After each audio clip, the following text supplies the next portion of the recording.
kind of switching back and forth between ratchets and adjustable wrenches, I of course have reviewed the infamous diamond adjustable wrench. This is not the Diamond Cock and Horseshoe company. Does not have the diamond horseshoe logo. This is a later model. Diamond's one of the few companies that did put no hammering, a directional arrow showing that you're supposed to pull towards the moving jaw, no extensions, don't use cheater bars, still American made. This happens to be a 10-inch. The reason I'm making a video is I didn't know Diamond made ones like this, although I think it's a little bit bent here, although maybe that's just my eyes playing tricks on me. Never seen a wide opening diamond before. Diamond adjustable wrenches are actually pretty common. I ran into a lot of them, but this wide opening one caught my eye because I really looked at my wrenches. I could have swore I had one like this before, but apparently I didn't. And it was truly wide opening.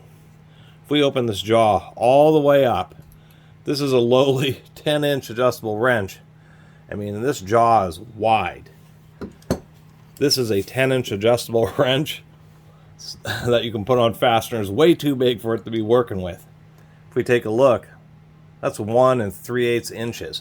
That's a huge opening. You can see how much lug is sticking out of the back of this wrench just to have that kind of capacity. To give you an idea, this electrolyte, 1 1/8 inch, which is more of a standard for a 10-inch wrench. And like this old Allied, this Allied only gives you 1 inch for a 10-inch long wrench.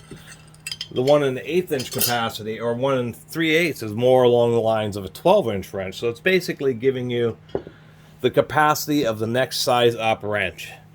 If you're working with air fittings, hydraulic fittings, a lot of things like that, which aren't, extreme amounts of torque, having a wrench that just has a bit of extra capacity can certainly be handy in many situations where you just don't need all the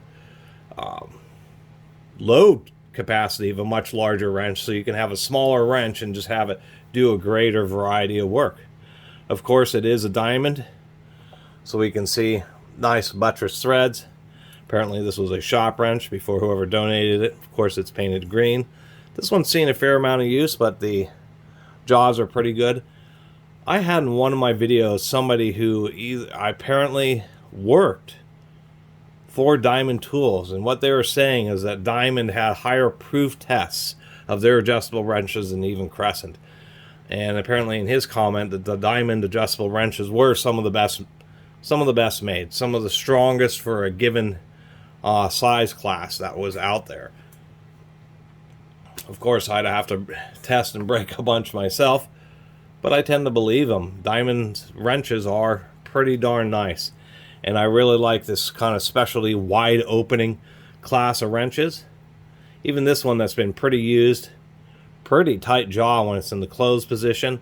I think the worst thing that can happen with one of these wrenches is just the fact that you have such a long lug that if you put a lot of torque on there, you may risk bending it a little bit. Obviously, if you drop it when it's open all the way, you do risk bending this piece, which just happens to be sticking out really far on a wide opening wrench.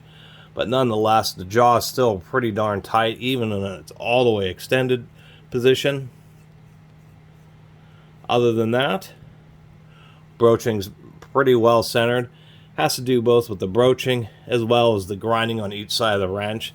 That's one of the hardest things to do on adjustable wrenches, is really get the grinding and everything nice and centered, as well as making sure everything's really nice and parallel with the machine work on the moving jaw and on the body, so that the jaw isn't like really tight when you're in the closed position and then really floppy when you're in the wide open. So anyway, just want to do a little video documenting kind of a specialty diamond adjustable wrench, the extended capacity wide opening class. And now I'm aware of these, I want to get one of every size. Anyway, really appreciate everybody who's been watching. See you next time.